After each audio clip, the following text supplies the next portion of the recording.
So what we have discovered in 30 years of research, there's 6 main time zones that people live in. 2 focus on the past, 2 on the present, and 2 on the future.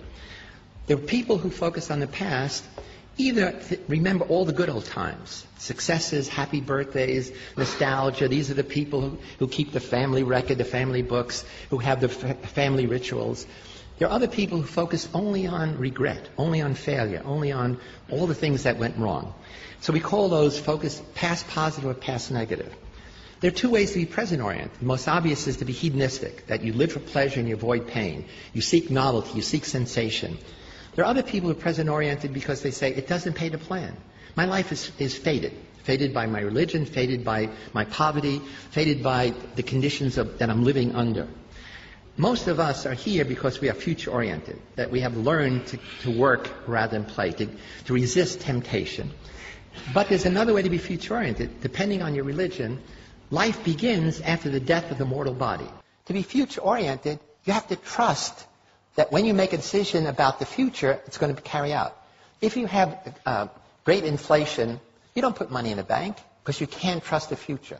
If there's instability in your family, adults can't keep their promises to you.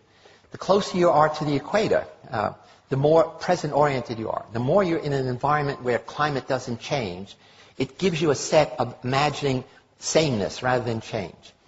Protestants everywhere have higher gross national product than Catholic countries, in part because of the Protestant ethic, because of the notion that you work hard to succeed, to demonstrate that you are God's chosen people. My family comes from Sicily, and in Italy there is a political movement called La Liga to cut Italy in half, to have North Italy and South Italy, cut it just below Tuscany. The people in the North say, we do all the work. The people in the South are lazy. They're like children. They want to have babies, have 3-hour dinners, etc. People in the South say, they're not Italian, they're German and Austrian. You know. They eat yogurt instead of pasta. They take their lunch in a paper bag. And in the recent election, the Liga got 14% of the national vote. It turns out it is accurate. We've done research to say people in the North tend to be, on a scale much more future-oriented. People in the South tend to be more past-oriented or present hedonistic. And so my family is Sicilian, and I come from Sicily. I go back every year. I start an educational foundation. We send high school kids to college and set up computer labs.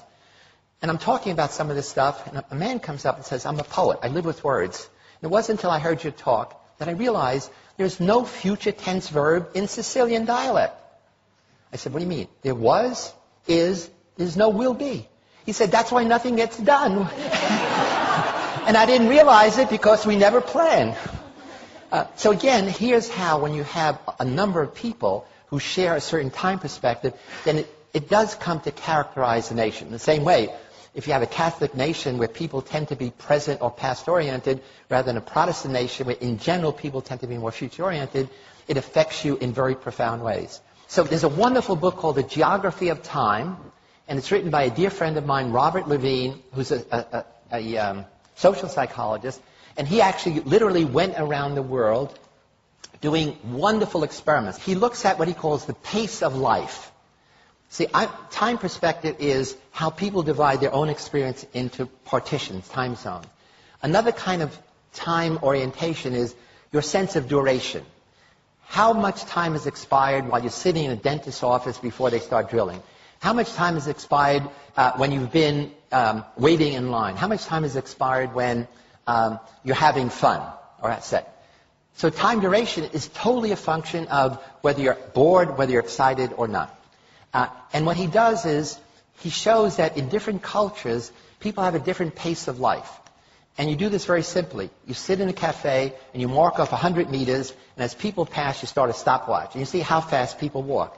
You go to a post office, and on a piece of paper you say, I'd like, 3 pounds of this postage or 10 euros, and you see how long it takes. So he has a bunch of these measures, and it turns out you can identify cultures as different pace of life, and now cities. And he shows in America, you can rank 60 cities according high pace of life and low pace of life.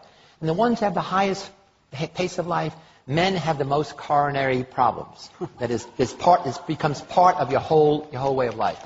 We all begin life as present hedonists. All of us. I mean, at the breast, at the bottle, we want pleasure, we want to avoid pain. And one of the things that families do, and especially school, my sense is the purpose of schooling is to take present-oriented little beasts and make them more future-oriented. In some cultures, make them more past-oriented. In America, a child drops out of school every 9 seconds. This is worse for kids from a minority background, and it's worse for boys than girls. There's actually a disaster recipe developing among boys in America, literally dropping out of high school, college, and it's not simply poor performance. One of the problems is, a recent study shows that by the time a boy is 21, he has spent at least 10,000 hours playing video games alone. Probably more watching pornography alone. And you put that together, it means, A, they haven't learned social skills, emotional, social intelligence, but also it means that they live in a world that they create. They're playing Warcraft, they're playing these other games, which is exciting. In fact, I just heard the other day that these game companies are now going to develop 3D games so that the world will be all around you. Their brains are being digitally rewired, which means they will never fit in a traditional classroom, which is analog. Somebody talks at you without even the nice pictures, meaning it's boring. I mean, you control nothing. You sit there passively. And if you want to change the curriculum, I understand the traditionalists here say we got to go back to reading, writing, arithmetic. Disaster. These kids will never fit into that. They have to be in a situation where they are controlling something, and school is set up, you control nothing. You're passive. School is all about learning, delay of gratification, literally endlessly. All addictions are addictions of present hedonism. Food, sex, drugs, gambling, etc. All of our propaganda, all of our educational message, all our public relations messages are designed for future-oriented kids, who's not the problem. They tell you, here's the negative consequences of doing what you're doing. Future-oriented kids know that, and they don't do it. Present-oriented kids know the future consequences. If you're a teenage girl, you know that if you have unprotected sex, you're likely to get pregnant or have sexually transmitted disease. You know it, but that knowledge never feeds back to change your behavior. So that's the interesting thing about time perspective. I think we are underestimating the power of technology in rewiring young people's brains. Kids don't wear wristwatches. They say it's a single function device. You don't waste time with a single function device. And they live in a digital thing. What matters is the second.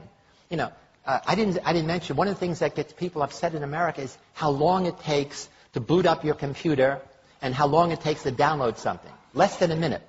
That makes people angry. So it becomes an emotional thing. You get angry waiting in line, waiting for services.